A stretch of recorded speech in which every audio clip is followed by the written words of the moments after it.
Hello and welcome back to another episode of The Hangout.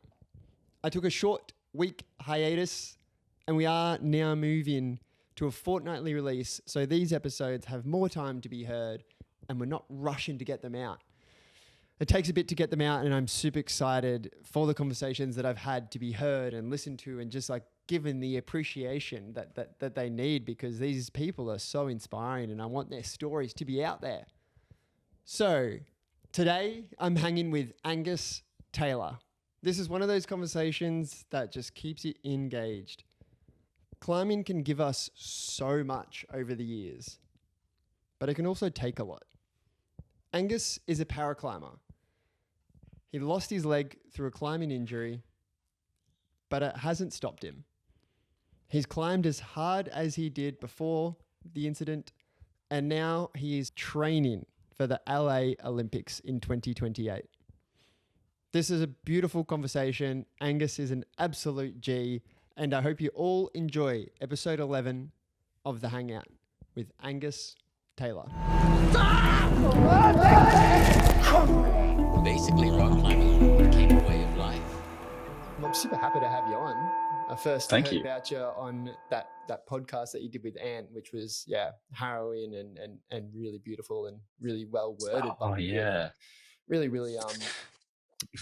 inspiring and all of these things, which I think shows your character in a beautiful way. And then it was this fun little deep dive into like your journey a little bit through your Instagram, and then also like the journey through paraclimbing as well, which, you know, I've watched some of it, never watched a full event of it. But actually like now trying to understand it a little bit more as well. Like it's one of those things which I found so interesting. Listening to the Nugget podcast, he had a blind climber on. And for some reason, I had this hesitation to listen to it because I didn't think that I could resonate with it for some reason or whatever it was. And I ended up listening to it, and it was just the most like nuanced, ultra perspective way of like looking at climbing, which I think just helped a new perspective of my own climbing. So then since then, it's been this like kind of flow on effect of looking into it all, and that's why. Yeah, I'm super stoked to have you on to kind of get into that. Yeah. And everything about it. But I kind of want to first start with you and who you are and where you are with your climbing, because it's, you know, we start with the climbing and we'll slowly move through to who. Do you prefer Angus or Gus? I see Gus going around a bit. Interchangeable, No. Whatever you prefer. Cool, whatever comes out. Yeah, exactly. A lot of people just stick with Gus because it's less syllables. So yeah. It's the Aussie way to shorten it as much as possible. Exactly. Yeah. Nice. But please introduce yourself to the listeners and let us know whereabouts you're based and everything like that as well. Yeah, no worries. Just caveat as well. I've got this crazy head cold at the moment, so if I need to like wipe away the stuff running out of my face, apologies. So live in the Blue Mountains. Climbing has been pretty well a major piece of my life for a long time. It has become very complicated over the years due to things I'm sure will probably open up. But I think I found climbing getting very disturbingly woken up, hungover at in a uni dorm, asleep on the floor, and I had someone take me out to Red Rocks in Canberra, and I had no idea what this whole thing was. But the moment I realized it was a thing and that there were rock shoes and there were like all these inspiring places that you could go and like try hard and get strong and be in nature and be with good people, it kind of just seemed like I'd found the thing that most reflected my personality in a sport, or the way that I wanted to express myself. I guess sort of hasn't really been looking back since then. So, but yeah, I get into a bit of paraclimbing now as a result of losing my leg in a climbing accident. But yeah, it's a new journey, and I guess I'm falling in love with climbing in an entirely different way, finding a very new community in climbing, and yeah, learning a lot more about myself than I thought was possible. So Mm-hmm. I there's every story is different, but the similarity is once people like first have that moment climbing is almost like synonymous across the board in all countries. Like it just speaks to people in the way that they want to. I think that's what's so unique about it. Like my body just likes to move and express itself, and I have like an analytical, I think, mind and the problem solving aspect of it. Like, so like those two going hand in hand for me, just like really just click this thing, which yeah, there's so many things in it that allow us to, like you said, express ourselves in the way that we want to. And it's so many different ways. Like you can go down this nuance kind of analytical sort of the mental side of it, or then just like the strong side, like the gym side of it as well, which, everyone likes. I mean, not everyone, I guess, but like a lot of people like pulling heavy weight to sort of see that progression and get those little like dopamine hits. And I enjoy that totally. too. Like there's just so much in it. And so it's a beautiful sport. And yeah, now you've got this like another unique perspective, I think, to wrap around it. It's like a whole new way to learn the sport, I would assume as well. And like with this subject as well, dude, like please let me know. Like I feel like I've got so many questions about it. But let me know, like if I'm overstepping or like feel a little bit like ignorant or something like that as well. Yeah. Yeah, no, all good. Because I don't know, there's some questions which I was like thinking about just like over the past few weeks, thinking about this. I'm like, does he change his shoes? Like just these kind of things that I would be super interested to know. And yeah, pull me back if I step over any kind of line, please. No, absolutely. And maybe as a shout out to the community, if anybody knows anyone with a size 40.5 left foot that wants one brand new shoe of pretty much like 10 different types of shoes, let me know. I've got them here. I didn't even think about that. I can give them to you for free. Yeah, you're paying double the price. Yeah, it's a bit frustrating. Interesting. Yeah, I didn't even think about that either. Wow. Well, yeah, I mean, if you don't mind, like let us in on that world a little bit. Whether you want to get into the story of how it actually happened, the accident itself, up to you how you want to go there. But yeah, just in terms of climbing, being a paraclimber, I have a few questions about and would love to know more about as well. Yeah. I guess happy to sort of go there if it sort of tracks that way. But I was in the States for a climbing trip, and long and the short of it was that I was very tired after 8 weeks of pushing myself to my limits on gear. So just climbing as much hard trad as I could. And then on the last day, everything was packed away and we sort of needed to get out of Dodge, and we didn't want to get everything out of the van for one last climb, but we had enough time for one last climb. And that's always the way. It's like, you hear so many people who are like, oh yeah, it was the last lap, or it was the last attempt. Anyway, we found this big, beautiful boulder, and I fell off towards the top of this boulder, and right force, right angle, I guess, and bones came out of my leg. And I didn't know at the time because I knew nothing about physiology, but it was a really, really bad break, to the point where when they put it back, like in alignment, there was like this much bone missing in my tibia.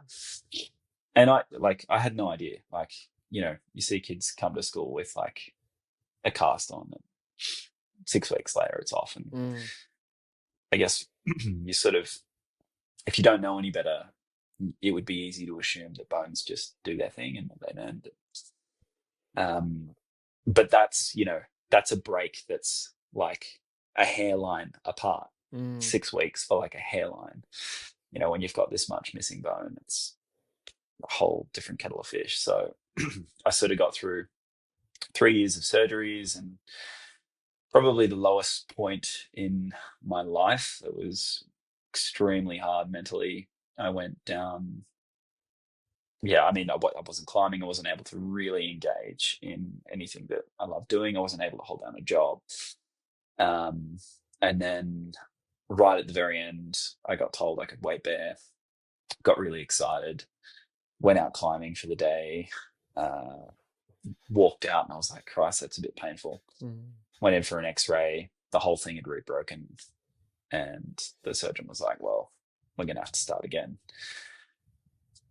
Like another 3 to 4, 5 years worth of surgery and recovery. And I was just like, I can't do that, mate.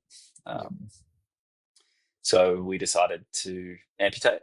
And then, yeah, to be fair, climbing was probably the last thing on my mind after all that had happened. I was just psyched on playing music. So I was a musician before I was a climber. I was playing in a few bands, and yeah, just enjoying being creative and trying to find my way back to a career. And every now and again, I'd get an invite from a friend to come out for the day, and I'd probably turned most of them down. And then Shay, who is an amazing member of the climbing community, he lost his leg around about the same time I had my accident, which is really uncanny.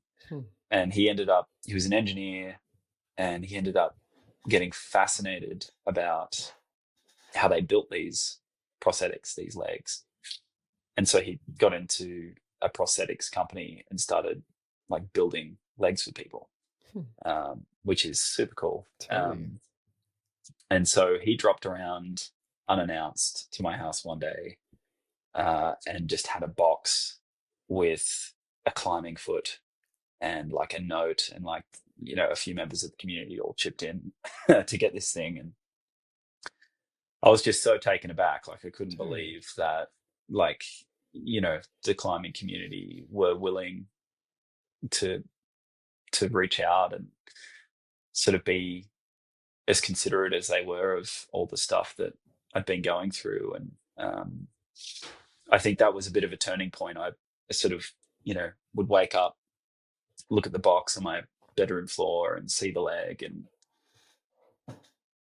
I just started toying with the idea of like, I wonder what it would be like if I put this thing on and tried to go for a climb. And yeah, it was extremely, extremely hard, and still is. Like, definitely feels like you're adding a grade and a half to just about everything you get on.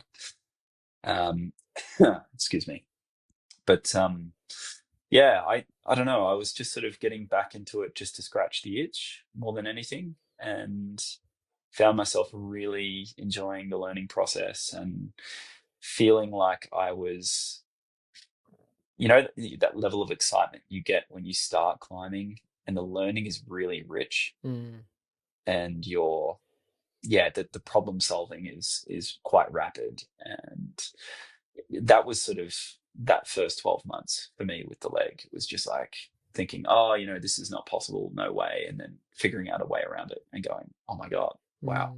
Like if I just do this instead, then it makes this whole thing possible. And then there was Sarah Larcombe. I'm not sure if you're familiar, but she's a paraclimber in Australia and a multi-medalist for World Cups, which is incredible. To this day, I think she's the only Australian climbing athlete to have medals. True. Yeah. I think Osh might have got a silver or something recently. I'll double check that. Okay. But for a long time, for sure. Correct me. But she reached out and she said, would you like to come down to this competition in Melbourne, and I'd never competed a day in my life. Like rock climbing's always been about getting out to, you know, beautiful places and being outside. And so I turned it down. I was like, yeah, I'm too old. Like, getting too old, too many gray hairs, and plastic's not my thing. And she was like, oh, like, you know, like the paraclimbing community is not what you think.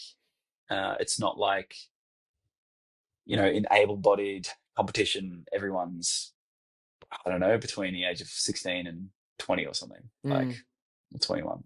Yep. Very young crowd. For sure.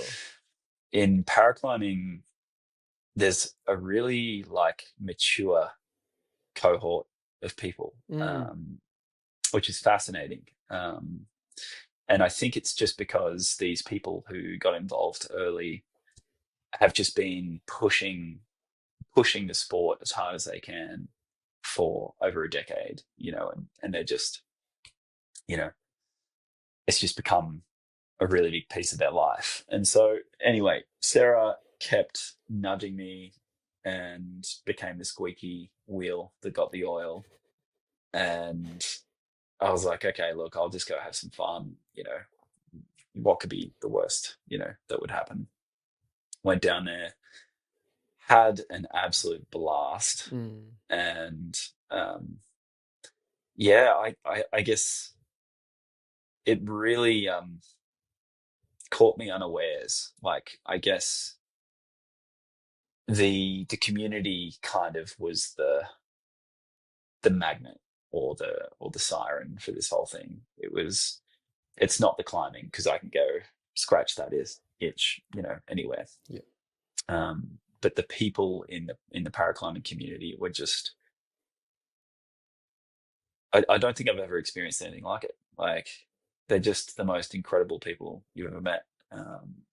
And yeah, I guess I just kept dabbling, and then found myself doing well and got an invite to a World Cup. And yeah, it's hard to believe, but it's been 3 World Cups in the space of 12 months.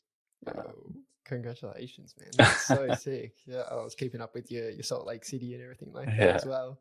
So stoked. Like, it's yeah, and maybe now it feels like I've like, because I didn't know you, but I was aware of you, so there's skin in the game, which kind of pulls me into the sphere of watching and seeing the results of it as well, which is like, yeah, I guess it puts a bit of like invested interest for me to watch now, which, yeah, I'm super excited for it. You should check out, there's an episode of Climbing Gold with a para athlete called Ben Mayforth. Really good. Amazing.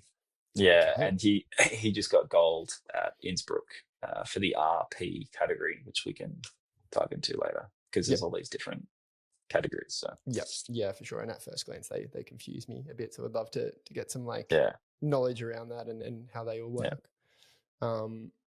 Well, dude, I mean, courageous, dude. That's so brave of you, you know, like, to be able to like face the dragon head on. Like, that's the thing, or the catalyst that caused you to lose the leg, and then to kind of go back through the process of getting back out there. Like, long journey, but man, that takes a lot of heart to get out there again and make those steps. It's very awesome, man. So good. I think I have a penchant for self-suffering. Yeah, maybe all climbers have like a hint of that as well, because bit of masochism. Yeah. That's like that type 2 fun, isn't it? Like, it's not really totally. How's your day out there? Well, yeah. I didn't really have fun. Like, maybe if you get a tick, there was fun elements, but you're just kind of in pain and in fear and all of these things that comes with climbing. Totally. And how long had you been climbing up until that point?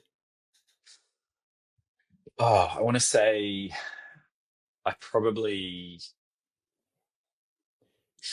like to think that you start climbing when you go out and buy your first pair of shoes. I feel like that's kind of like, Yep. If you're still in your rentals, you know, So if I look back at that as a date, that would be, I want to say that'd be 2011, 2012. Mm. So yeah, I guess there was a good stint in there all the way up until 2017, which is when I had the accident. Mhm. Yeah, and like it was just, yeah, it was crazy. I was sort of like trying to find where that line was for me, because month in, month out, it was just progression, Mm. which is very addictive. And, I'm not someone who has, this like inflated sense of self or ego or whatever you'd want to call it. In fact, it's probably the opposite to a fault. But I remember at that time, there was definitely this sense of like having told myself through the lens of low self-esteem that I couldn't do something, and then proving to myself that I could Mm. countless times over, that I got to a point where I was just like, no, I can do this. Mm-hmm. And it was just like, just let me at it. Like, I'm going to do it. And until I didn't, Mm. but I guess, I don't know. There is some really bad luck involved there as well. Like, a lot of climbers have average falls on boulders or on lead and don't end up losing a leg. So I think it was just the way the cookie crumbled. Yeah, yeah, for sure. I had Hayden Jamison on maybe like episode 4 or 5 or something like that, and he was out in Pakistan and took a trad fall, just a piece. Mm. He was walking a piece, and the piece just failed. And he took a fall and shattered his heel, and ended up having to get carried out of this place, which is like this treacherous hike or treacherous approach. Mm. And yeah, there was considerations of him losing his leg from that as well, but they managed to, there was like a whole bunch of things that happened to allow him to kind of to keep it, and a whole lot of surgeries and that whole process of, oh yeah, it just sounds intense. Like it just sounds, I mean, it's a beatdown of character, and on the other side is just like this ability to draw upon this well of willpower almost, it seems. Once you're out of it, it's, yeah, it really seems like people who have been through those like very serious situations have this really kind of um beautiful is the word, but like something that's more, I don't know, enlightened view on life, because they've been so down in it, that this like, and even now with you yourself finding climbing again, and then this new avenue of climbing and this new community of climbing, like it must be such a juxtaposition and a contrast to how you felt to where it is now, that it's just like, what are the thoughts and feelings around like that kind of duality of, I don't know, time of life, I guess. Yeah, I mean, I think during that time, and you can really see this for a lot of these paraclimbers, like I think that the one common thread is that every one of them has been through something like that. Mm. And that's a pretty powerful thing to have in common Yeah, with yeah. someone, and no one even asks about like the thing, because it's just this look. It's just like, yeah, like I know you've probably, you've been there as I have. But I think during that time you spend a lot of time self-reflecting, because there's not a whole lot else to do, and searching, you know, going through all the rigmarole of why and how do I make the best of this, and you can bind yourself up in that as well. It's not exactly all that liberating to live in your own head for that period of time. But I think more than anything, it's kind of like a bull at the gates. It's like this moment of being restricted access to life, and then getting through the other side, and then that gate being wide open again. And I feel like people just, like, their reaction to that access again is just, it's powerful. People just want to like go after it and like make the most of absolutely anything that's, you know, remotely an opportunity. Weirdly, I think, maybe not weird, maybe weirdly, I don't know, but I think one of the first books mum and dad ever bought me, I was like early teens, was, are you aware of Paul de Gelder? No. He was a military man, Australian military dude, and got into like the Navy SEALs sort of special operations, and I was either on a training activity or he was diving at the time, but got attacked by a shark and ended up losing his arm and losing his leg. And yeah, I was just like, I don't know, it's just kind of jogged my memory there, where like he had this calm, like just reading, but like this peace about himself, which I found like as a young teen reading it, being like, how does he not carry this like almost this victim mindset? Like he's just at pure peace with this thing, like that kind of like you're saying, like with yourself. It's just, I guess once you go through it, it opens up this one big blockage gate that allows you to experience life in a whole new way. Almost, I guess, in a sense, when people talk about near-death experience and how they just have this completely new perspective on life. It's I think that's why they make like incredible stories for people like myself to hear, because it's like the most inspiring. Like it is human resilience at its peak, I think, in these sorts of stories. Share that voice, man. It's very cool to hear. I mean, this is what I was talking about before. It's like there's this part of me that doesn't want to, like, you know, go around like, I don't know. I've never been good with like I can't even take a compliment, you know. So like going around and talk. No, but you're right. But it's like when I talk to people, like talking about myself is I find really hard. So when I'm talking to someone else, I'm always the one curious and questioning and like, you know. And when the questions are directed back at me, I'm like, oh yeah, no, don't worry. Like so, but yeah, I'm learning, you know, the reason for starting this podcast was to accessibility and knowledge around Australian climbing, so people can have like quick access to these awesome things that are happening. But like a big thing that I'm finding now in this is like, I was always afraid of kind of the communication and like having this block inside my head that my thoughts were clear, but it wouldn't ever come out how I would like pictured it. Like it never came out perfectly when I tried to speak to people. And now just this practice of 10 episodes in and speaking to a mic and having to have these questions and conversation and communication with people who I've never met before or have had phone calls before, it's like growing this confidence in myself and my own ability to speak.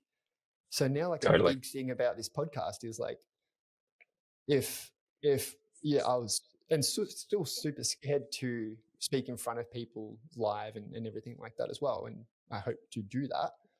But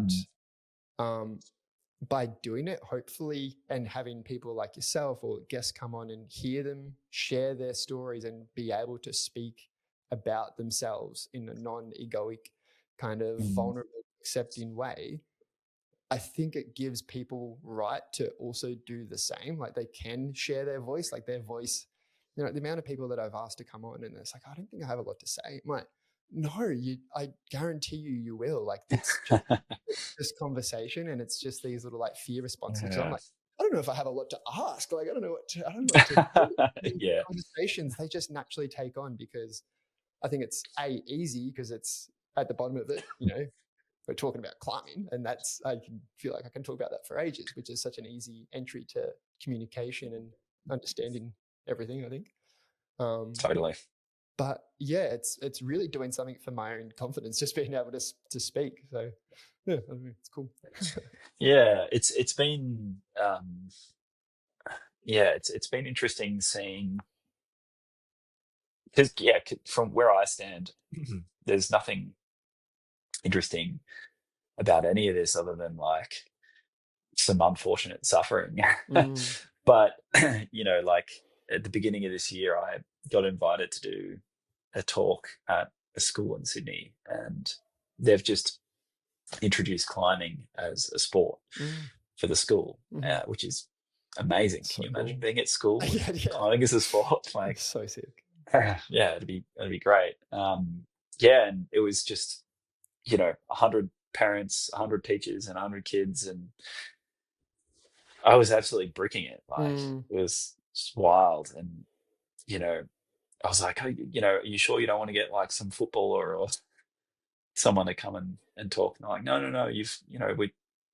We really want to hear about your experiences, and yeah, it was sort of like the first time I guess I'd gone, right, okay, well, I don't know, maybe Mm. maybe there is something in all of this that's worth sharing, and even if there's some semblance of you know an insight or even a feel good for someone, then it's worth doing. So Definitely. And I feel like from the podcast that I listen to you speak, and as this conversation flows, like you do articulate the events like really well as well. Like there's no, I feel like, if sometimes I'm getting like stuck in my head, and sometimes if I'm trying to speak about like stats or speak about numbers, mhm. being like, oh yeah, so this was 50, like in a training podcast or Yeah, something like that, 50% of body weight. But being able to speak about experience, there's no right or wrong way. Like mhm. people are just asking you to speak about your own experience, which I am today. So thank you. Totally. Um, No then worries. yeah, so I think I feel like it makes it easier because it is just you, and however that comes out is the way that everyone kind of Mm, wants it as well, because that's the truth, that's the essence, that's you speaking it, not having yeah, a written down answer. And I think yeah. you do that. Sorry about the compliment, but I think you do that really well. Thanks for the apology.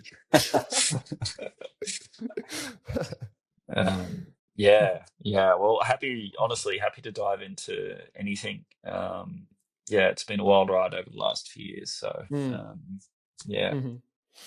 For sure. I'm just staying on the climb for a little bit. Your Mm. recent post of getting back up to or sending grades of 28 again.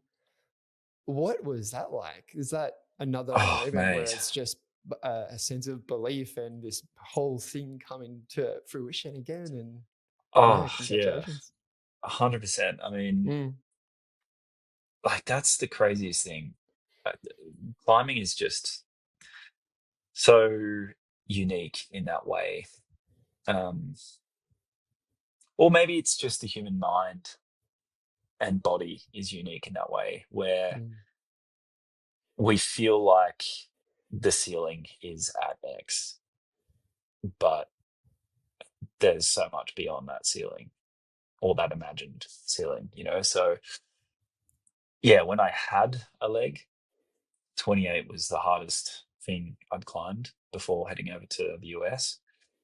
And I remember being really psyched about getting back to the Blueies after just like climbing cracks pretty well exclusively and just like crimping hard again and mm, just sinking my teeth into some hard routes and trying to sort of do better than where I'd left. mm, And I guess I never really got the chance. And up until I think I got on green eggs and ham at Baronia towards the end of last year before the training ensued for the Salt Lake World Cup. Which the unfortunate side of that is that you just end up in a black hole and you can't even make time to get on the rock. You're just like grinding it out. yeah, Um, yeah. and I remember being out there and like I could only do the boulder problem like 1 in 3, 1 in 4 times, and then the crux like maybe 1 in 10. Like it was really hard for me at the time. Mm, Um, and then just went into that black hole of training, came out, and when I got back on it, when I got back from Salt Lake, I fired the boulder problem first go. I did the crux. and climbed into the crux and did the crux that same first go. And I was just like, oh my God, what is going on? Like, Mm. no way does it feel this different. Like, and I think it's because when you're in that hole, you just don't have a measure. You don't have like, you're just pulling on and trying hard, and you see, you know, a majority of just failure more than anything else when you're just training. Mhm. But yeah, I guess having that, excuse me, sorry, Okay. that 6 month break and pulling on, yeah, I was just like, wow. And yeah, and then it happened a couple of weeks after that, and there was a long time where I thought 28 was just not ever going to be possible with a prosthetic, which is like, honestly, it's a pretty silly thought, but that's like where my mind goes. It's Mm. just like, oh no, like you'll need to cherry pick, like it'll have to be a really specific route that you can use your foot on. And I've just learned time and time again that it's, yeah, I mean, it's just, you just get stronger and Mm. you can, you know. Um, so, I mean, it's funny that it can be such a blunt tool as that, but like when I was climbing with a leg, I relied a lot on endurance, and I was quite proud about good footwork. And now I can't, I mean, I try to use my feet well, but it's Mm. pretty clunky and pretty like it breaks up flow really Yeah. Okay. easily. Um, because you don't get that sort of gentle like point of balance change and stuff like that. So uh, yeah, I guess not being able to rely on those things that got me to where I was previously, I have had to just like go deep on the whole. Okay, well, I just need to be strong. Mm. Um, and I never used to be like, I was just a skinny little noodle. Like, I still kind of am, but like, I've had to like learn how to recruit those fibers in a much better way. Um, and it's, yeah, I don't know, man, it's paying off. So I'm keen to finally make good on the coming back from that US trip all that time ago and trying to do one harder than I was able to do then. So Mm. What's it? What's it like? What is it? Left foot or right leg or left leg? Sorry, left, left. left leg, yeah. And is there like a level of sensitivity when trying? Like, is there a level of sensitivity in the shoe at all? Like, can you kind of drive that through and feel that in the leg, or is it just almost like body awareness, position, and placing, like say a hard small foot or something like that? Good question. It's not either one of those extremes. It's, Mm. you do get a little bit in your stump. So obviously the prosthetic connects to a socket, which is like a cup, and your leg sits inside your stump, sits inside that cup. Mm. And so the force generated at the bottom, you do feel some pressure on the stump, which Mm. will give you like a little bit of an indication of, oh, I'm pushing down this hard. Yeah. Therefore, if I move this far to the right, it should stay on there. Mm-hmm. Should is like pretty dicey, Yeah. um, but yeah, you sort of, I think you've got enough to start, well, to test enough that it's not 50-50 on or off. Like you've got enough feedback in the system that I think you could probably get to about 70% confidence on whether or not your foot's going to stay on or stay off Mm-hmm. Yeah. or Yeah. fall off. Sorry. Yeah. Yeah. Yeah. Yeah. Yeah. And I guess that's kind of why it takes you out of flow, because there's like an element of guesswork in a sense. So you have to kind of go back into the thinking mind a little bit. Yeah, exactly. Yeah, hit the nail on the head. It's Mm. sort of that flow state is obviously like your, prefrontal cortex, like not doing the heavy lifting, right? It's Mm-hmm. like disappearing, and you're not thinking. Whereas like with the foot, you feel like you're constantly coming back to, is it on? Is it on? Yeah. Yeah. Where do I need to put it? Yeah. Yeah. But I think again, I'd like, the more that I spend time climbing with it, the more that's actually easing. And I do feel like lately I've been able to find flow in situations that I haven't been previously. So Yeah, that's cool. I'd assume like there's a level of proprioception that kind of comes like whether it's called phantom proprioception, I'm not too sure, but like that comes with it, that you can yeah, kind of know where it is in space just through repetition and experience and kind of doing it a bunch. That's definitely. kind of cool. Is there much? This is just going into the climbing questions now a little bit. Is there much? Yeah. Like say, when you have to get like hips into the wall in almost a frog position and stuff like that, is the knee itself quite mobile in terms of like, if you have to get like really froggy and wide-legged to the wall and stuff like that, you can go from that position to almost like an internal rotation of the foot and everything. Like, is there much mobility for yourself there?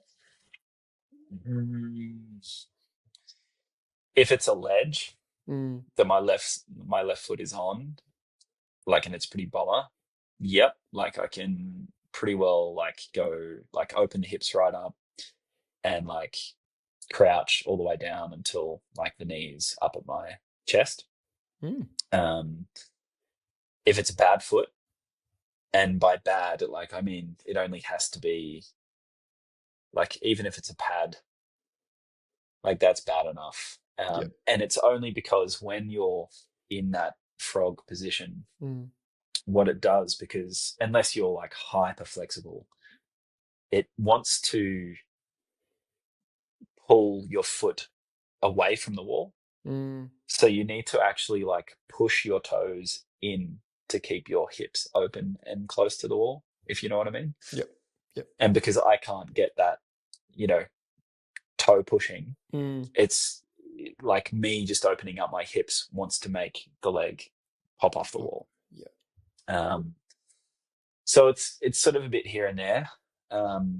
Oftentimes I'll just like, if I need to find a creative rest or something, I'll do that exact same position, but just on the right leg and just drop the left. Kind of like flag it through, almost like drop it under. Yeah. I think the hardest thing where I notice it's funny.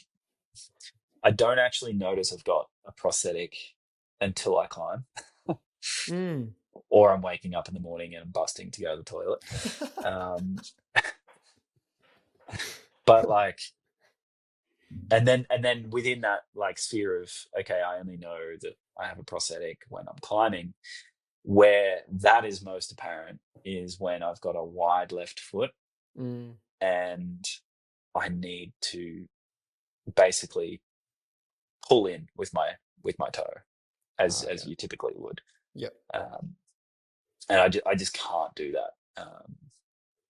So I think that's really the only time where I'll get shut down on a route, which is why face climbing has become. It used to be my favorite style of climbing, and now I tend to just sort of avoid it because I'll get excited about something and then get to a move just like that, which is all too common on a technical phase. And then it's like, okay, well, put your hopes away. So it's more overhangy style that you're leaning into, and with that. Heel hooks and knee bars and everything like that, like applying pressure away from like the cup, like if you're applying a pressure away from it, does that almost like pull out in a sense? Yes. Excuse me. So yeah, toe hooking, the amount of times I've been at the gym and like just tried to muck around with the toe hook and it's just pulled my leg off. Which don't want that on a route. It really sucks. Wow. And then I think I was at Sharon Stone a couple months ago, and when it was still like rather warm, and I was trying a heel that was pretty secure, and I can somewhat like heel, but it's more for like for balance than anything else. Mm. But I put it on and like went to move, and it just it pulled my leg off, and I was at the top of Sharon Stone, and I had to like shout out to my belayer like to get out of the way because there was a leg like Oh shit. just fucking rocketing Oh my towards them. god. Well, what a fright for someone who Yeah, didn't know that you were up there and they just see like a leg come down or something. yeah, Wow. Yeah. yeah. Yeah. So yeah, I guess in answer to your question, Mm. some scenarios maybe, most times not. Yeah, which is again why I need to cherry pick so much. Mm. Particularly like anything above 26, I find like up to 26, you can always find some alternative way to do something, and Mm. just get the toolbox out. But I think after that, you really sort of get to a grade where movement becomes quite specific, Yep. unless you're Alex Megos or something. Mm. Probably still So experiencing it at like 9B plus though. He's probably experiencing it at that level.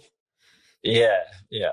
So yeah, I kind of just like have to suss something out. But steep terrain has become the MO. Yeah. Yeah, Fun though. Cool. it is fun. Yeah, it used to be my anti-style, but you know what? Like throwing yourself around in a roof is pretty cool. Mm. And it probably it's the style that would most likely benefit like the comp style as well, in terms of a bit more powerful, also has to have some level of power endurance, but then the overhang and everything as well. Definitely. Unless, Yeah. do you find there isn't, oh maybe there is at the top of comp climbs, there's generally like slab at the top of the comp climb, isn't there, something like that on the head wall? Yeah, I mean, good on them for doing it. It's like definitely a way to like, it's the ultimate test for a climber, right? To shift gears from like complete power endurance, Mm. like squeezing, to delicate, Yeah. like Yeah.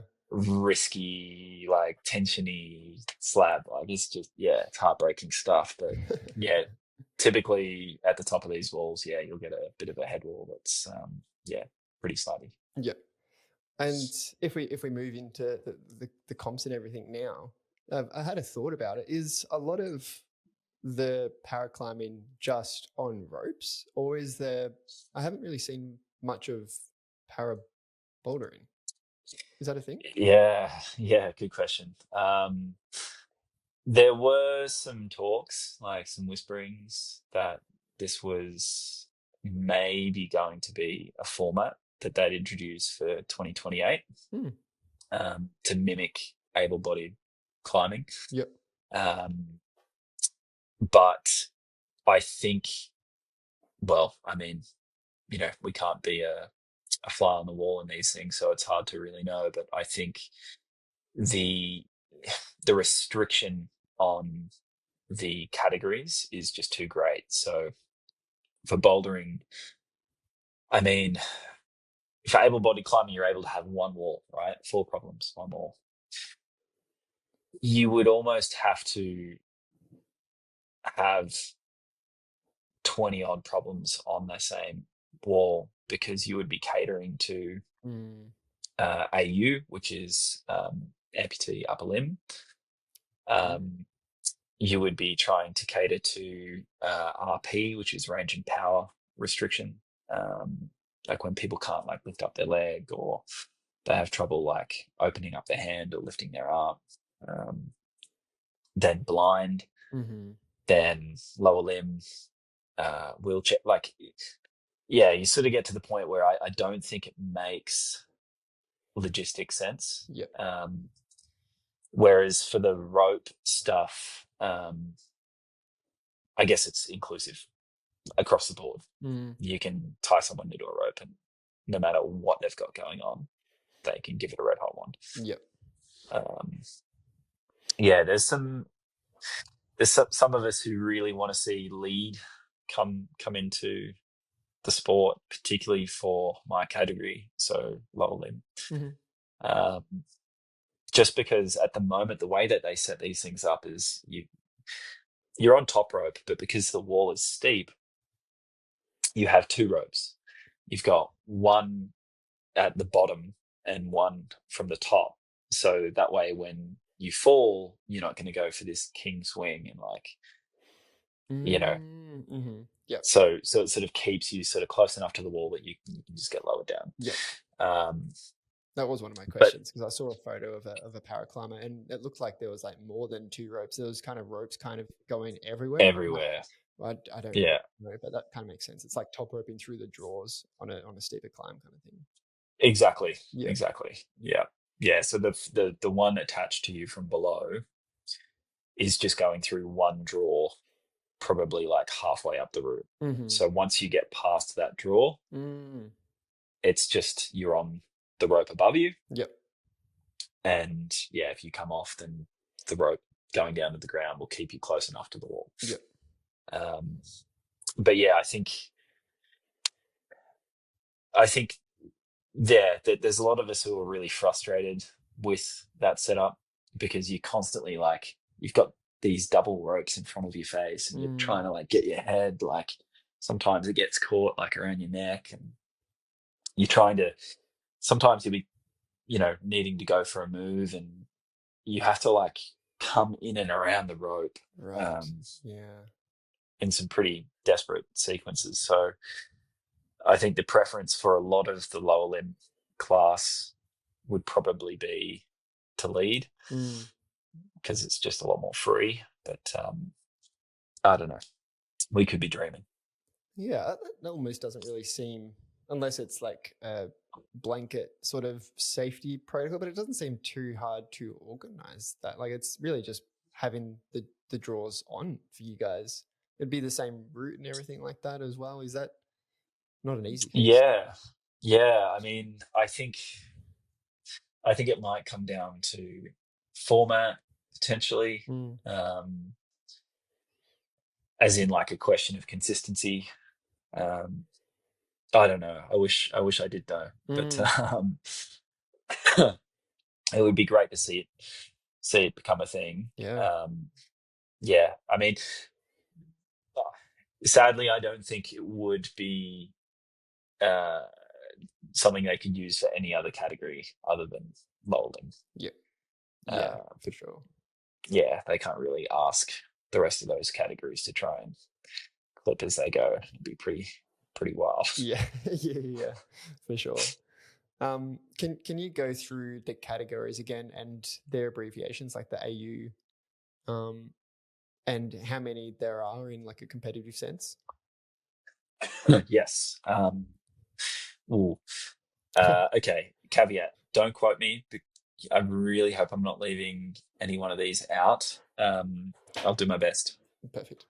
So you've got the letter, or the AU, B, etc., and that is obviously referring to the category itself, as in the type of disability that you have, and then the number after that refers to the severity. So 1 being most severe, 2 less, 3 least severe.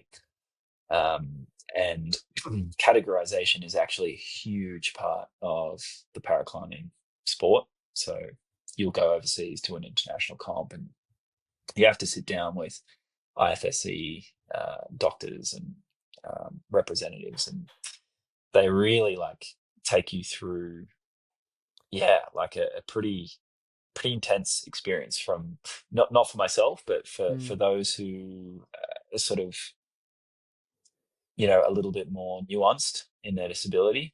I know that there's a lot of stories of some people, not feeling like, it was a great experience, or it can be very confronting. At least for me, thankfully, it's as easy as taking off my prosthetic leg and going, well, there's nothing there. Yeah. But so coming back to the categories, you've got B for blind, and that's B1, B2, just B1 and B2 for B. Then you've got AU, which AU1, AU2, AU3, and that's upper limb. Then you have RP, which is range and power, and that's also 1, 2, 3. So, for instance, some of the RP3 guys you'll see, and you'll be like, "Oh my god, wow! Like, what's like? Do they have a disability?" And it's obviously just because they're stupidly strong and really talented. But yes, they do. It's one of these guys, Jamie from the Netherlands, such a weapon. He'll probably on site 8A for breakfast. But he has a really hard time with hip range and lifting up his leg, and getting a lot of power out of that leg. But yeah, so that's 3, and then as you work your way up, RP2, for instance, Ben Mayforth, who's on that Climbing Gold podcast, he's an RP2 athlete and an absolute champion. I really recommend anyone out there listening to this to check it out. It's quite an insight to one of the strongest guys in the sport. Yeah, and then RP1, we've got a really great athlete on the Australian team, Glenn Todd, who's in RP2, which is awesome. Yeah, he's got one of those smiles that just make an entire room happy in 1 second. Yeah, who am I leaving out? AL1 and AL2. AL1 is wheelchair. Yep. AL2 is obviously my category. Yep. So, but that includes, so like if you're missing a leg up to your hip, say, that's still in AL2. So some people in my category choose to just climb with one leg and still crush. Whoa. Like absolutely crush. Yeah. Like there's this guy Alberto from Spain, and man, like watching him climb 27 on site with one leg in a gym is just it's so cool. Like he's he just campus lead the entire thing basically. Great. Yeah, but these guys AL1 in the wheelchairs, look up some footage of a guy called Angelino. Just if you typed in Angelino AL1 paraclimbing, seriously, this guy will blow your mind apart. He just rolls up to the wall in his wheelchair, and he's legitimately, so he in the World Cups you end up with overlapping routes, right? So they can't exactly set a route for everyone. There's not enough wall real estate to do that. So usually you get 2 categories, sometimes even 3 categories climbing on the same route. And I remember at Arco in Italy last year, the route that the AL1 guys were climbing was what they were testing RP2 and RP3 on. I'm pretty sure. Again, don't quote me. I'm pretty sure.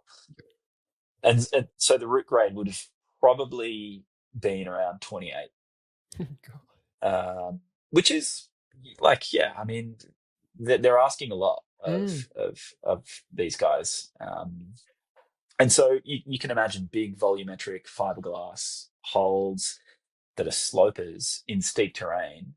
Right. And this guy is just floating up this stuff, like carrying the weight of his, like the dead weight of his legs beneath him. And with the chair as well, or just? No, they climb out of the chair.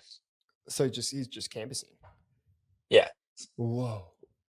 Yeah, and it's absolutely mind-bending. Absolutely mind-bending. That's a gnarly photo. He's just one arm hanging. Yeah. Chalking up. Oh, yeah. Sick. Yeah, and it's these guys who have pushed the sport to where it is today. Okay. Like, yeah. They've just, like, when you go to these cups and you watch guys like Angelino come out, or Ben, or, Thierry, who's is a French dude in my category. These are like superstars, and the crowd is just in awe watching them. It's just such a crazy atmosphere. And the sad sort of piece about this is that the IPC, so the International Para Committee for the Olympics, had to make a call on the, I guess, selected classes for 2028. And for whatever reason, they could only pick 4 because of the amount of medals that they had. And AL1 is not included. And and a whole bunch of other categories as well. But it's really sad because, the excitement was so palpable going over to the Cup last year after it was announced that it was going to be in a LA 2028. Yeah. All these guys were just like, wow, we've been doing this for 10 years and this is a dream come true. And, we couldn't be more psyched. And, look at what we've all done together, to get the sport to where it is. And everyone's, on a high. And I think it's been really tough news for these guys who have really been the brute force behind pushing this, to be missing out. So that's such a bummer. Yeah. So it's included it, but it's dropped. Yeah, I can't do that math. How quickly? Yeah, more than half. Yeah. More than half. Oh wow. Yeah. Those poor competitors. Yeah. Oh well, just hearing you gets me excited to, because it's lead's still on at the moment, isn't it? In terms of the World Cup. Yeah, definitely. So yeah, keen to check some of that out. Is there touching on LA 28? Is there like a drive for yourself, a bit of a motivation there to try and push yourself and go for like a qualification and try and compete, or what's your story there?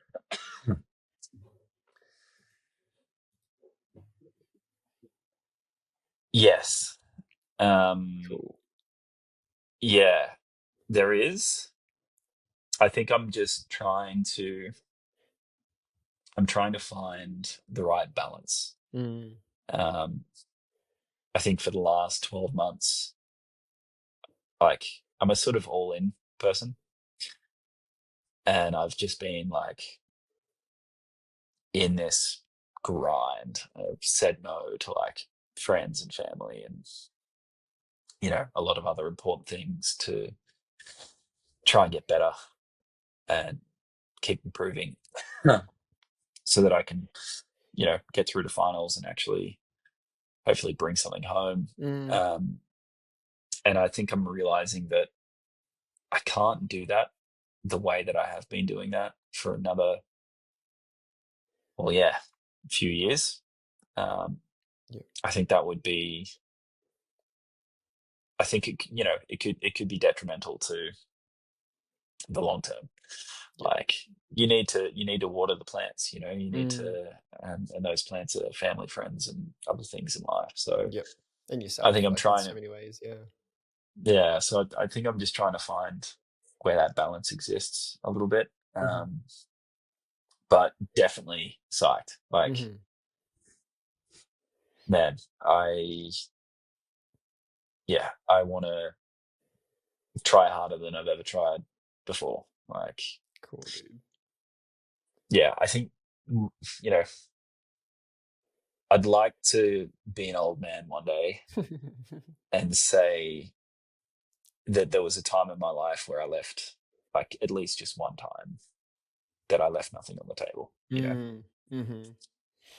Yeah, that's super powerful. I think it's really, it's a really hard thing to come by where you have those moments. There's definitely little instances where I feel like I've left nothing on the table, but those have mostly been in situations where I didn't maybe have an option. But my own training, I balance life, I think, maybe too much in terms of I love climbing and I'm probably going to do it forever. And just kind of rely on that. Like I don't necessarily train incredibly hard at the moment. I just go through phases, but just having that thought at the back of my head of being like, what could you achieve? Like if you, not in a comp sense, but just in terms of like a climbing career sense, like what could I do? What is my possibility? Like how high is my ceiling? And it's a very enticing question. It's super enticing. And yeah, I think it can also be maybe quite a dangerous question as well. Like if you don't have that balance properly sorted, you can, really, really put a lot of energy into just this one thing, and burnout's real. Like you see Brooke Rabbitoo taking this season off because of, the whole Olympics and everything like that as well. Yanya only just made her return to Bolton, absolutely dominated. Crazy. Phenomenal. But yeah, there is a burnout to it as well. So it's just gauging that. But dude, Yeah, I'd be so psyched to see you. Yeah, just thanks, man. give it a crack. So Yeah. I think, to your point, you can do anything. It's obviously a cliche, and that whole that whole thing gets thrown around a lot. Like you can do anything, but to a large degree, it is true. It's just the question that's probably not as carefully weighed up or thrown about in the same sentence is at what cost, and there's always a cost. So it's just going, okay, well, what am I willing to put in? And so when I say like leave nothing on the table, it's like as much as I'm willing to give. You know what I mean? Yep. And filling that as much as, well, to the brim. Yep. Like if you have that training time, it's training time. 100%. For sure. Yeah. Yeah. I don't want to look back at one of those sessions and go like, I wasn't like, I was there doing it half-assed. Like, yep. I'm going to be turning up and going until like I'm broken. Dude, so cool. What does, so we're 25. When do like qualifications and everything like that start to come out? I think we're waiting to hear about how a lot of this is going to work. I think it will probably end up being based on your world rank, because while the community is rich and incredible, it is much smaller than the able-bodied climbing scene. And as a result, I don't think you can easily just use a regional qualification approach. Right, yeah. Because you would probably just, you would just get some automatic selections from everywhere. So, because of just, some countries might have one athlete. Yeah. So I think it'll be based on world rank, is at least where everyone's thinking. So the whole goal is to get that as high as possible between now and the next couple of years. Cool. Yeah. That's so sick. It's a whole life. Yeah. 3 years of comps and pushing through it. Oh, mate. These guys though, like they've all been doing it for a decade. Right. All the guys in my class. Yeah. And they're such weapons. So and I'm chasing real hard. I got a lot of catching up to do. I love an underdog story. I love it. Yeah. Giving it a full punnet of berries, don't you worry.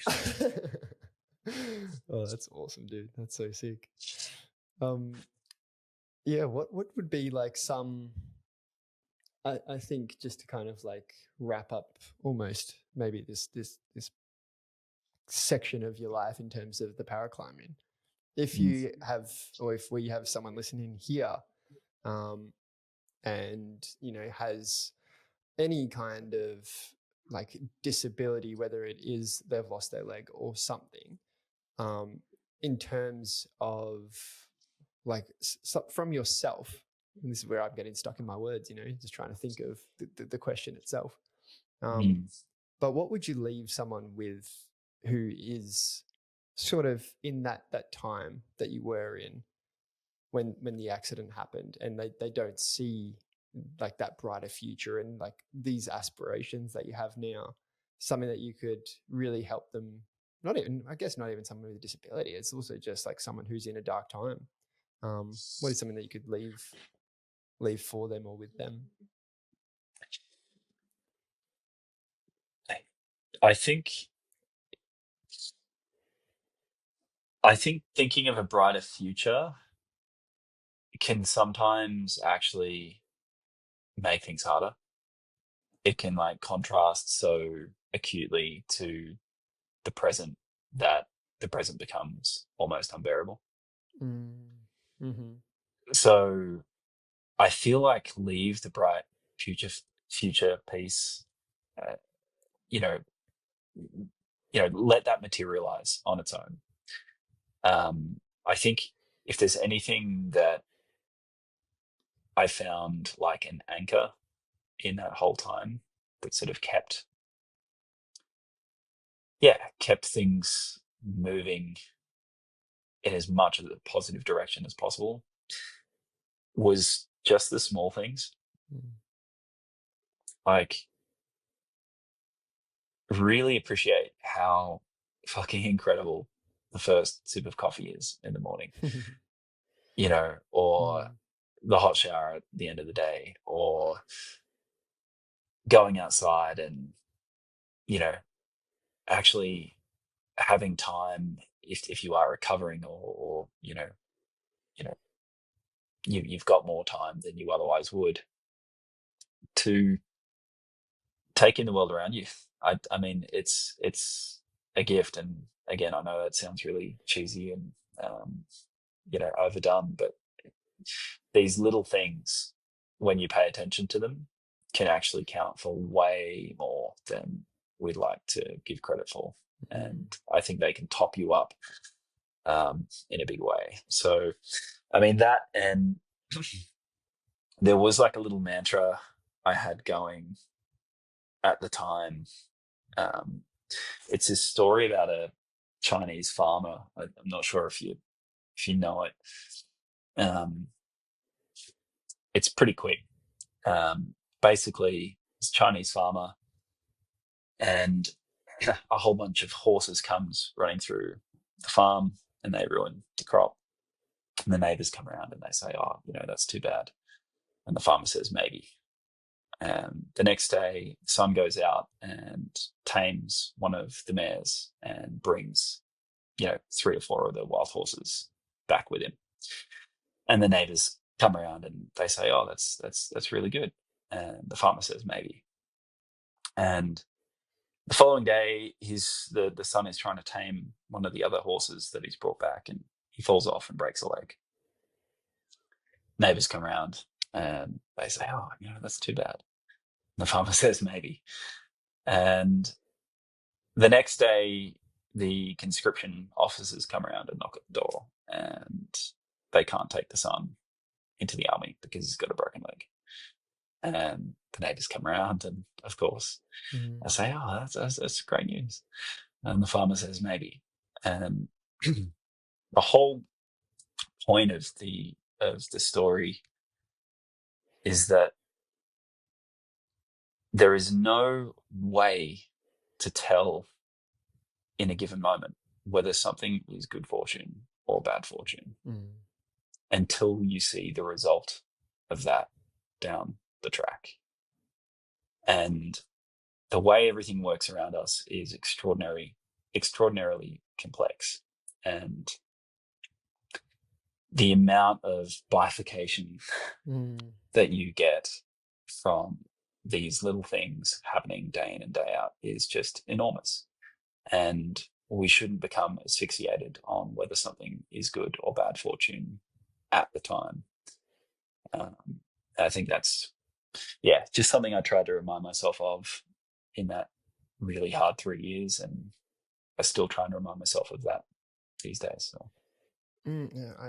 I had heard that story before, but like it's a recontextualization, I guess, when you say it as well to me, because it just like it makes it feel more real.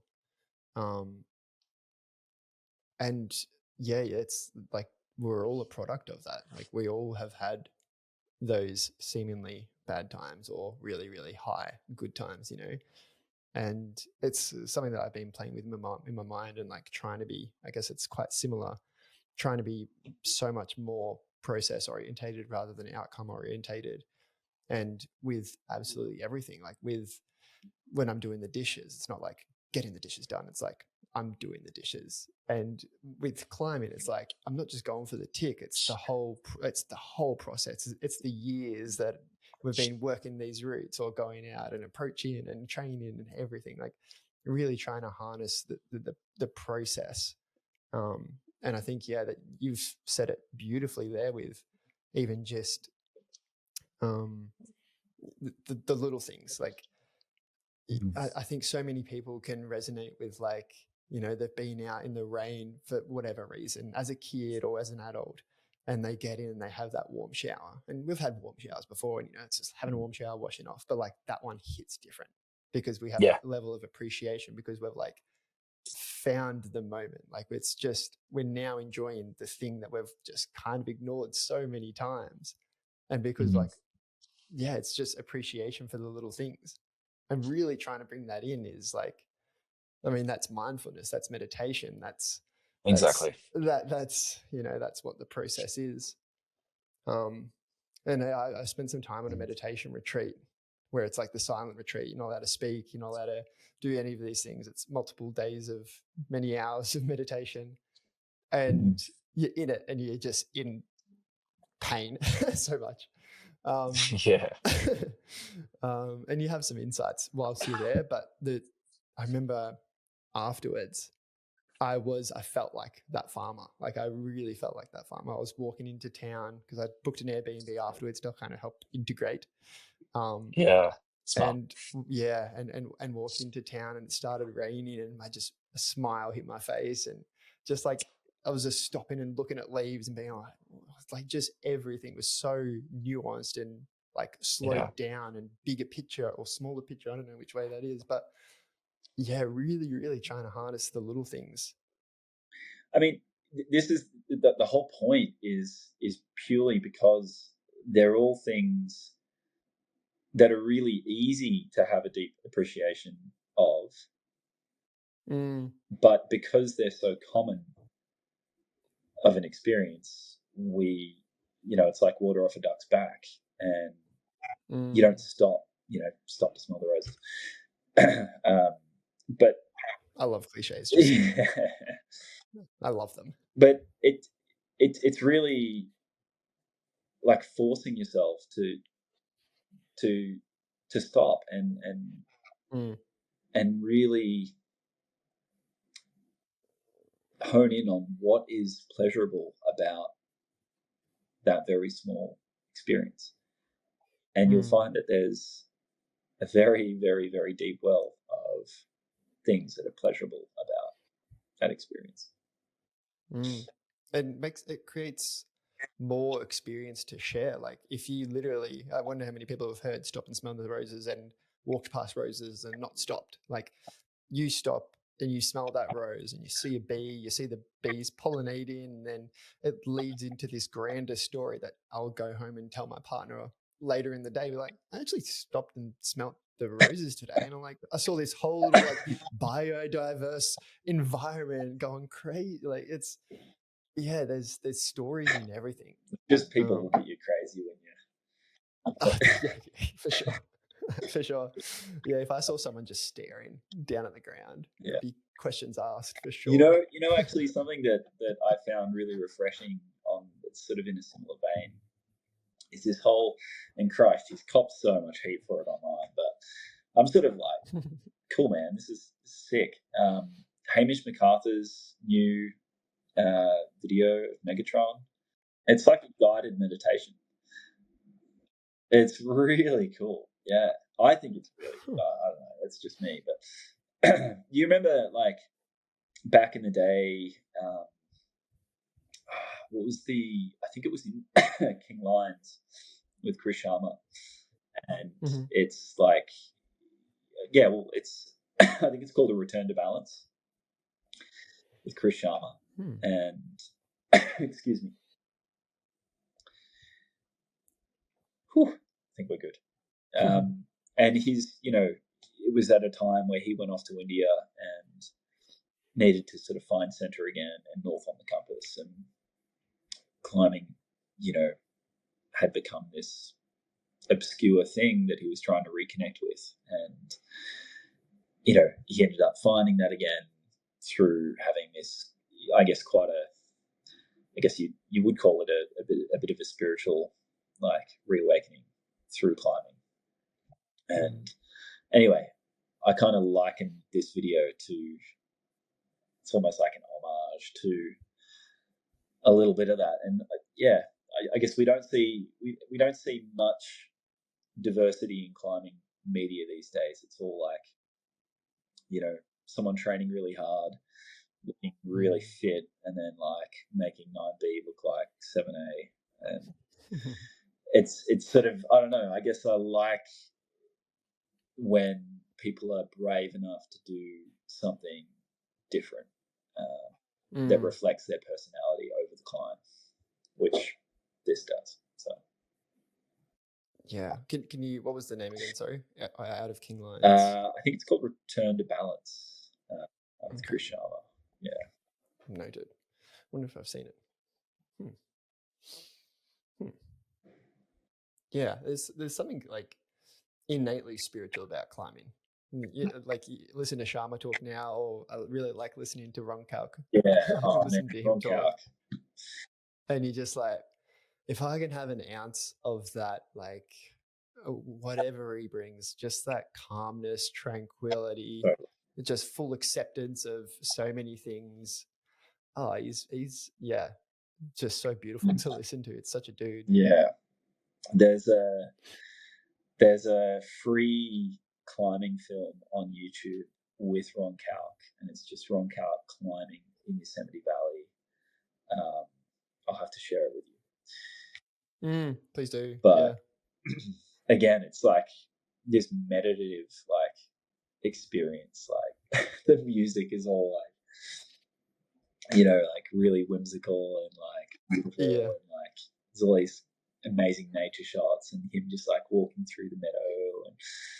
But it's so good, man.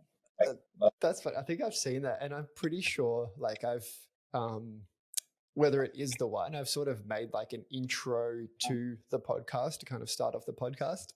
And I think I took a little bit of a snippet from that YouTube video, because it's just like him, whereas a part of him, it's just like climbing is a way of life. And I've just like kind of like taken that little snippet and added it into my little intro, because I'm like, I think it was sick. I'll have to rewatch it. I'm heading to Yosemite next month now. And not doing anything like crazy. I'd be really excited.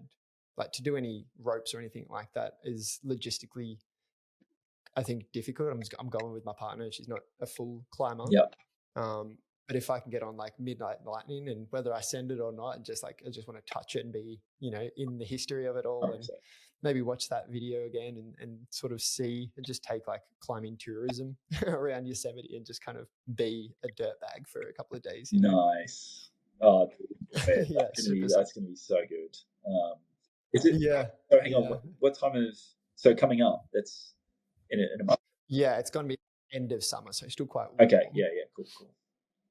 Not the best of conditions, I don't think, but I honestly don't mind.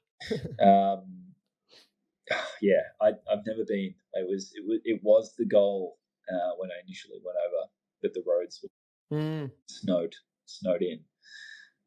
Oh, whoa. For the Salt Lake recently? No, when I went over there before the leg accident.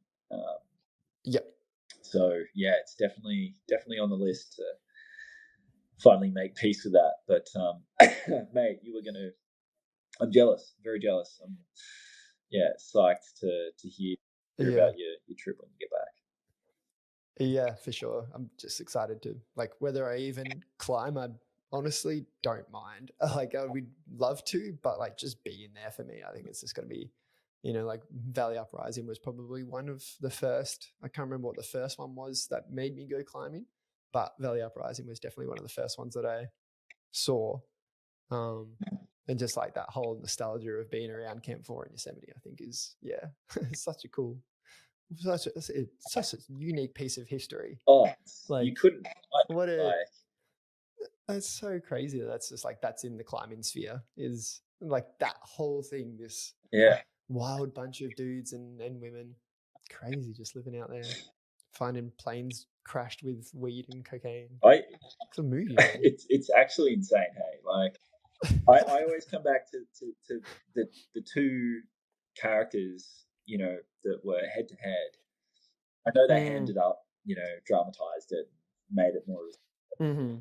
Ultimately, you had a guy called Warren Harding, who was like an alcoholic construction worker, Yeah. and a guy called Royal fucking Robbins, Yeah. who was like a philosophical Zen master. Yeah. Like Eckhart. Purist. Yeah. It's like just the names. Totally. How do you do? It's meant to How? It's just wild. Absolutely wild. Yeah, for sure. Yeah, it's, I don't know. That's what I mean. There's a spirituality in climbing, and it's been like, created by something, because that's, so many things. I don't think like skating has that kind of like history and stories, But so like, had you ever had experiences? Well, I guess we go back into sort of your growth to now. Did you ever feel like this was meant for me? Like, can you have that perspective now? Like, there's been something that's almost pushed you to where you are, like a belief in something that's guided you? Is there a level of whatever you would call that? Do you mean in terms of like the recent journey with paraclimbing, or do you mean in general, like big picture? Kind of big picture. Like, do you feel like you've had a guiding force behind you for better or worse, kind of pushing you to the moments where you're at? That's a really interesting question. I don't know if I would characterize what I feel is the thing, other than just so there's determination, like in spades, and I just chalk that up to genetics. There's also the frustrating side of that, which is being really stubborn. And I think that's a little bit of maybe where, a lot of this comes from. But if I look at my my grandfather, for instance, so my pop, he is getting on. So he's 80, and he's got a double hernia, and he gets on his hands and knees for like he'll be out there right now. What's the time now? 8:30. Freezing cold at night. He'll be out there right now on his hands and knees, hand planting tulip bulbs. And between him and my nan, they like hand plant like 1 million of these things a year for this one like huge display in September during the spring. And they've been doing this for 20, 25 years. And like, I don't know, like that work ethic, maybe there's just something in the genes there, but like, I feel like the capacity to just like clench your teeth and get it done is sort of, it's definitely there. Mm. That's epic that they do that. What? Just I don't know. What do they sell them, or it's just it's a visual plantation? It is a For an visual exhibit. masterpiece. It is amazing. Really? If anyone ever gets a chance, it's one of Canberra's top tourist attractions. It's called Tulip Top Gardens, and it opens around about the 15th of September, and it's open for 4, maybe 5 weeks, and it's just this explosion. It's just like fireworks. Like they've got, like the first thing Pop did was when he bought the land, it was just a dead paddock. And then he planted like hundreds and hundreds of trees. It was like the first thing he did. And so now all of these trees are like 35 years old and beautiful. And a lot of these trees were cherry blossoms. And so you've got this amazing display of like flowers and tulips, but the cherry blossoms just like,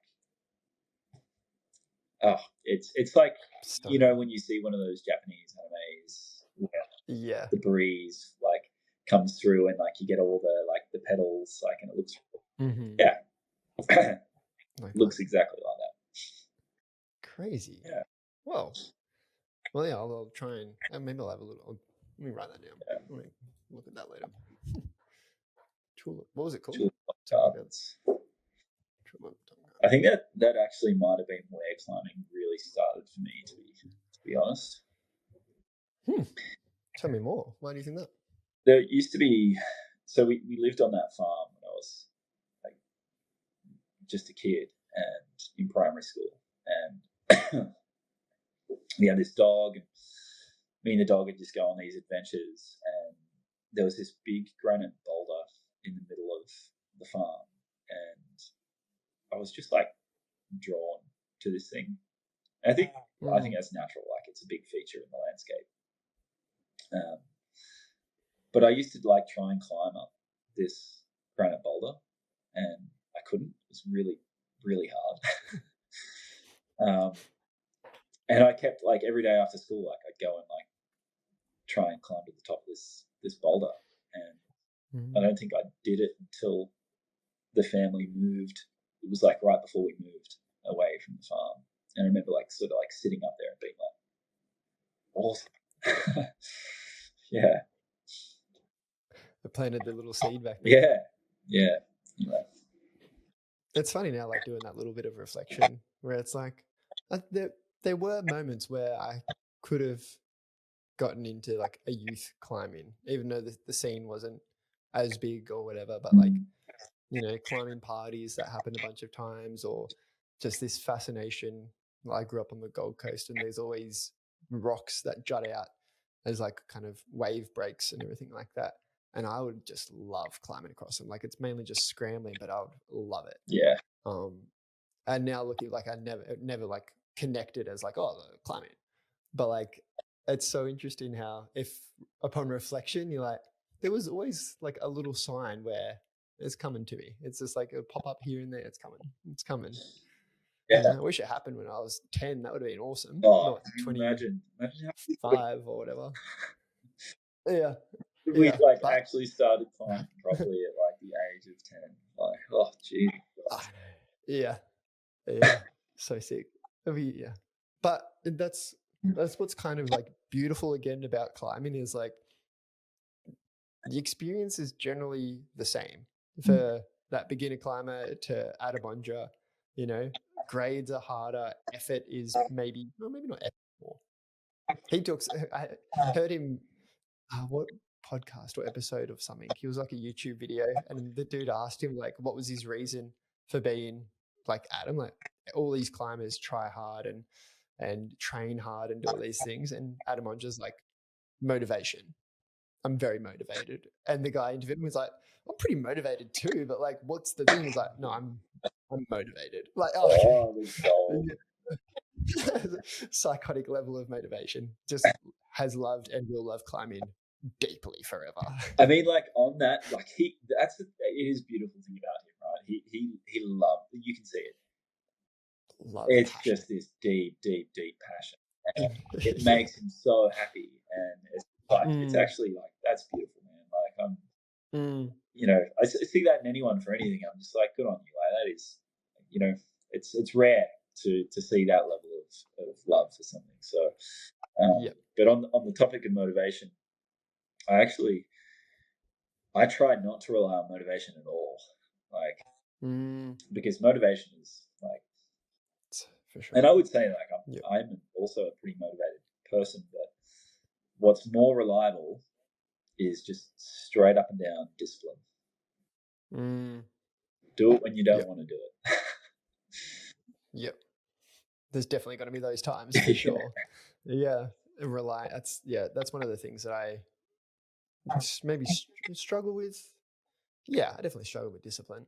There's time where it comes in waves. What are some tips around that then that you found for yourself? Do you find it almost like you kind of saying that, you do have that ability to grind? Does that just come quite natural, or is there things that you've like implemented for consistency and routine to feel more disciplined? I think it's this thing of just starting, like the first step, or like looking at the screen for work and like the first word. It's just start, and then you will write the next word. You will do the next rep. You will, you know, and then once you actually start moving, you all that pre crap that goes on in your head, trying to psych yourself up to do something and trying to find that motivation, disappears completely, and you just like, oh, cool, rad, and then you get psyched on, you know, just trying to do what you're doing at the given moment. So I feel like it's just, and I mean, it's easier said than done. Like that just start thing can sometimes be like a 20-minute self-conversation after work, and you're like exhausted, and you're like, this is the last thing I want to do right now. Like, I don't fully take on a lot of David Coggins' advice, because I find that, like, again, masochistic. But like, there's the story of him where he would just like, if he's doesn't feel like going for a run, he was just like sitting on the end of his bed and just screaming at his shoes to put his shoes on for like 20 minutes until he did. Oh my God, it's just such a unit. It's definitely like bits to take, I think, from him, but like being so self-deprecating, I think, he has a mind where it can deal with it, but being that so self-deprecating constantly, you're a little bitch, get up there, don't be a bitch. Like, oh man, I don't want to call myself that constantly, you know? No, and like, when I say what I'm saying, it is done with, and I mean, look, to begin with, for me, there was a lot of just like, you know, get up, stop being a pussy, come on, like. But no, I think the thing that I've been learning, particularly through going hard on this whole grind for training and trying to get stronger, is you get further by being kind to yourself. You do. Yep. Like, if you're forcing it too much, you're not going to have a quality session. You're not actually going to get the value you need to get out of that session. It's just effort for the sake of effort. You know, the whole point is to extract value from what you're doing, and to do that, you need to be able to go in by being curious, by looking for the learning component, and by allowing yourself to do both of those by being kind to yourself. Yeah, for sure. Something clicked in my mind and then I fully forgot about it just then. Damn it, what was that?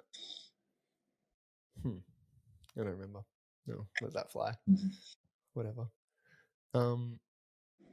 Yeah, sick. Is there anything that you would like specifically to touch on, like moving away from the paraclimbing life? Is there anything that you'd like to sort of share with with people listening about yourself and maybe if even not climbing associated? Oh,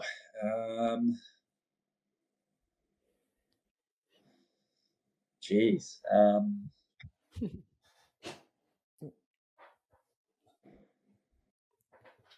Yeah, I mean, I don't think so, but like, I think the one thing about the climbing community that I think is pretty powerful for like all other aspects of life is that we all get accustomed to what it feels like to try hard. And I think that's really, really cool. And all of our friends in climbing, we get to see all of these people that we love around us, like, try hard. And watching someone go full effort, whether it's in climbing or in life, I mean, there's not many more moving things than that. Like, it's a pretty powerful thing to see. And I think climbing has a way of like instilling more of that in us. Like, really hones in the ability to switch it on and go, all right, I'm gonna give it some.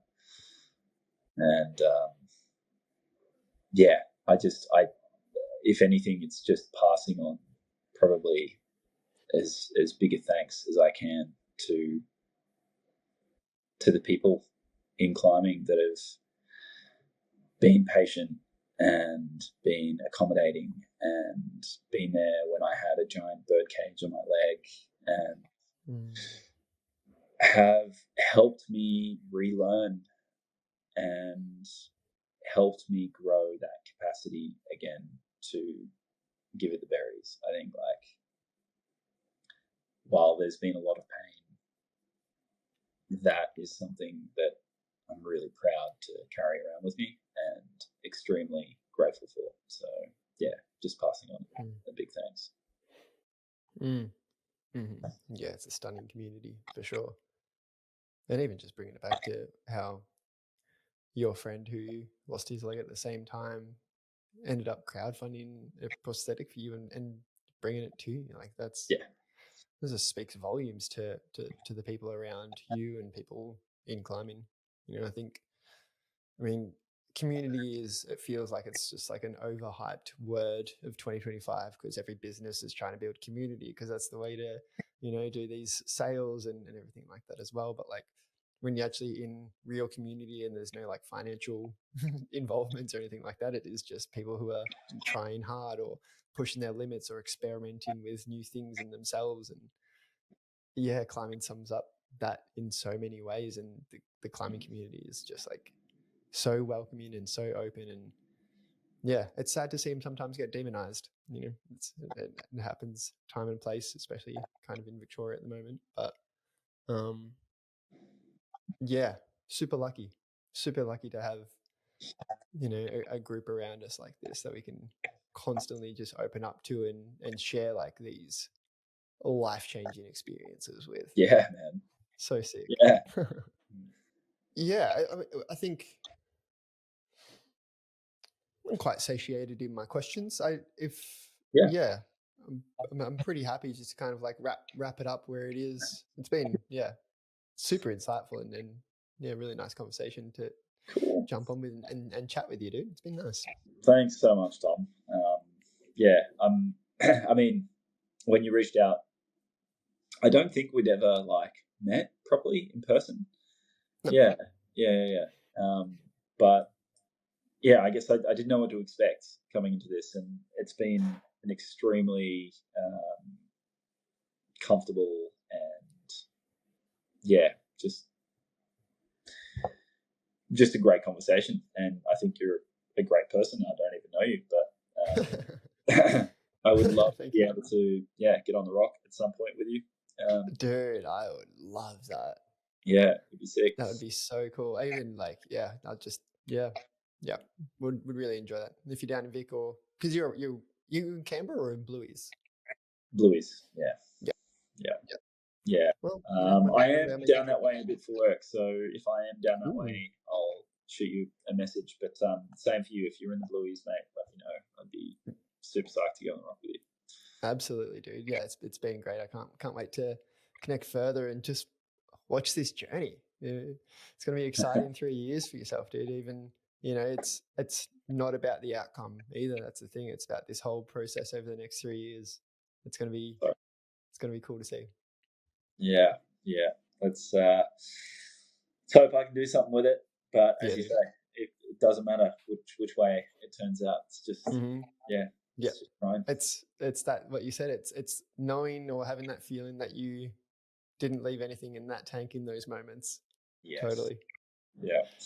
Awesome, man. Thanks so much. Appreciate it. Lovely, mate. It was really nice to chat to you and connect. And yeah, we'll hopefully catch up soon for touching some rock. Yeah, dude. Lovely to meet you. Have a great weekend. Likewise. Thank you, mate. We'll speak to you soon. Basically, rock climbing